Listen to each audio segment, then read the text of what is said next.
Jordan Clarkson flames on, and the Utah Jazz get a win over the Sacramento Kings. A shorthanded Jazz team win. If you want to know how important it was, we'll tell you about Quin Snyder's reaction right after the ball game, as Jordan's 45 is the most scored off the bench ever by a Utah Jazz player. It's all coming up on POSTCAST.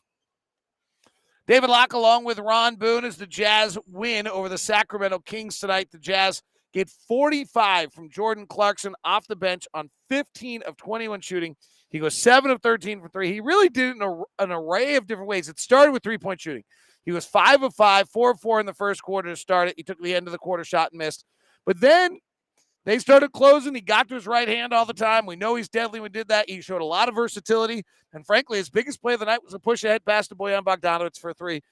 Jordan Clarkson was in that place. There was a moment of the game, Ron, where I saw him during a free throw and he couldn't sit still. He was just kind of bouncing around. Like you could just see he had it running through his veins and he wanted to keep it going. Yeah, hurry and give me the basketball, because players know when they're hot and when they have it going, when they have a rhythm, when they know the defender that's guarding them can't defend you. And more importantly, if that defender is letting you go to your strength, you can't wait to get the basketball again. And that's exactly what was happening. You mentioned so many times during the broadcast, he was able to get back to that right hand. And that little floater that he shoots there in the middle of the floor, he's a 50% shooter there in the somewhere in there. I got it in my notes. Yeah, he's 50. Somewhere right? If he's in the paint, he's at 51%. 51%. If he's not at the rim, so non-restricted area paint. Right. You know, the Jazz took advantage of Sacramento's terrible defensive team. They're 30th in the league in effective field goal percentage defense, and trade deadline, they're 29th for the season. They're a bad defensive team. And that's kind of what I said to you in the beginning of the game, is we got to make sure we make them a bad defensive team.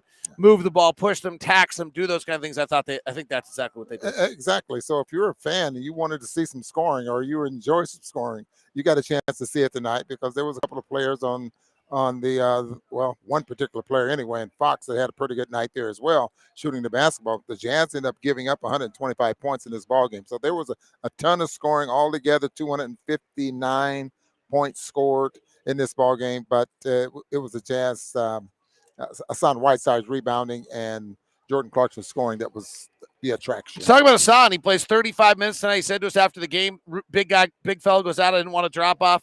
12 points, 21 rebounds tonight, plus 14 with him on the floor, which was vital. The Jazz win this game by 9. The real question to me is whether the Jazz are going to be able to hold on in the minutes, which Whiteside wasn't on the floor. So the first thing I think is most important about Whiteside tonight is 35 minutes. Like, you stay on the floor for 35 minutes without getting in foul trouble, because we're not very good when we're not playing with a center, and we got to play with a center for most of the night. Yeah, he only got one foul there in that fourth quarter, which I thought was big, because now he gets a chance to stay on the floor, rebounding very, very good. Wow, that's pretty good. You just get Diet Coke secretly delivered to you. That's impressive. Some guys are spoiled, David. Yeah, well, you've earned it. I think, the defense wasn't great tonight, right? They scored 125. But Hassan's, we have been terrific offensively when Hassan's on the floor this year. Part of it's his offensive rebounding. He had 4 of those tonight. 21 boards is an awful lot, patrolling the middle. Sacramento only had 5 offensive rebounds all night. So the Jazz had a huge edge on the boards. I think they were plus 11 on the ballgame. And the Whiteside, when he gets it going, rebounding there, when he gets aggressive, let's put it that way, that rebounding, then he can get a ton of rebounds in a short period of time, which is very, very special. But he had some incentive tonight, because, and I think he mentioned that to you. Yeah, he said people got fired because he didn't play last year. Exactly, because he wasn't starting and coming off the bench. Sacramento last year put him on the end of the bench and kind of buried his career. Cost him millions of dollars, frankly. And that's why he's such a bargain on the minimum for the Utah Jazz this year. And that's exactly what you're trying to get out of him, is on a night, we won a game. We won a game tonight because of Jordan, but we win this game a little bit tonight with Whiteside, without Udoka Azubuike, without Rudy Gobert. Like, Hassan's the one choice tonight. He's on the minimum and you get a win. That's a big deal. Yeah. We had discussed this at the beginning of the year, exactly what we thought the Jazz needed out of him in 15 to 17 minutes of ball game. I think for the most part, it's been that, and hopefully going down the stretch, that continues to build to the point where if Rudy's having a bad night or Rudy gets in foul trouble, that, the Jazz defense doesn't drop off because Rudy's not on the floor. De'Aaron Fox was pretty great tonight as well. He had 20 points in the first quarter. They scored 42 in the first quarter. The Jazz actually held the Kings to 25 in the second, 21 in the third. They allowed 37 in the fourth. We had a little blink of the eye right there for a moment where it felt like fourth quarter was being recreated from last night, and luckily it did not. The Jazz made some plays and took it away. But they allowed 42 in the first, and they switched their defense on De'Aaron Fox, and after he goes 7 of 10 in the first quarter, he went 1 of 7 in the second. And a lot of that actually was Whiteside coming up a little higher, guards playing a little differently. Jazz did a nice job adapting to a really hot De'Aaron Fox, and then De'Aaron Fox was great. And I thought the Jazz, because of lack of size, they did go to a zone momentarily, and then just to show I think the Kings something different. Right now, the Jazz are not a very good zone team. I mean, if they're going to do something like that or play that type of defense, they're going to have to get better at that, I think. And you're either going to have to work on it in a ball game, use it in a ball game to the point where everyone understands spacing and angles and everything out there on the floor. That's Craig Bolajak, everybody. Yeah. He makes these cameos, this quick little. Our ratings go way up every time. That's crazy. It's amazing how that happens. What else we got tonight, Ron? The final one I think we got to share is Quin Snyder's reaction after the game. That to me was like kind of stunning. I mean, he was chest bumping guys and forearming, shivering him in the chest, and gave Donovan a hug like they'd won a playoff series. And I mean, I think from his standpoint, I think he felt like this team was not ready for more adversity. There are not a lot of wins.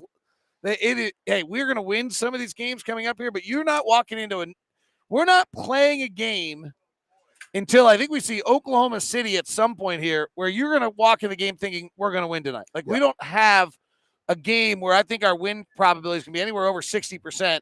It's Milwaukee, Chicago, the Clippers, the Knicks on the road, and Brooklyn, Boston on the road, Charlotte on another road game, at Dallas, at the Clippers, and then back home. So, it's 9 games now before we have another game where you're going to walk into any win in the next 9 is a good win, a really good win. So I think Quinn knew that. You suddenly find out during warmups that Rudy's out. You find out this morning Trent Forrest is out. You know you're resting Mike Conley. And I think the angst level was at an all-time high today, particularly after De'Aaron Fox went off for 20 in the first quarter. And especially after losing that ball game against the San Antonio Spurs. And coaches don't sleep well. It's starting to prepare for another ball game the next night. A team that, who knows? What kind of ball game you're going to get out of the Sacramento Kings. But, you wanted to make sure you didn't lose this basketball game. And I think that's the reason you saw so many guys play so many minutes out there on the floor. Well, they had so many guys out there, maybe, those starters and guys like Royce O'Neal and Donovan Mitchell, Boyan, all of them playing 35 or more minutes. They had to, I guess, in order to because you have guys that are out. Somebody's asking if there's any fear of slipping into the play-in. I don't think so. I actually think tonight's win kind of maybe is that might be the importance of tonight's win. The NBA.com of stunningly is not reacting well. I know that's stunning. That something like that could possibly happen. But Minnesota, I think, was losing tonight, and we won tonight. And Minnesota is now 38-31 on the year, and that gives us a pretty good control of that situation. With our win tonight, the Jazz go to 42-25. So that's a 4-game. We're leading the division now by 4.5. Even if we had a really bad stretch in these upcoming games, I don't think we lose a 4.5 game lead with this few amount of games left. Well, this is going to be a pretty good important stretch, I think, for the Jazz, especially these home games. If the Jazz come out on top of these home games, then I think that does exactly what you're saying. The other flip side of that, David, is that the Jazz at this time last year was 48-18 or something like that, and so you get the feeling that you're going to have to win 50 or more ball games just to get into that third or that fourth spot, or maybe even the fifth spot, in the Western Conference. That is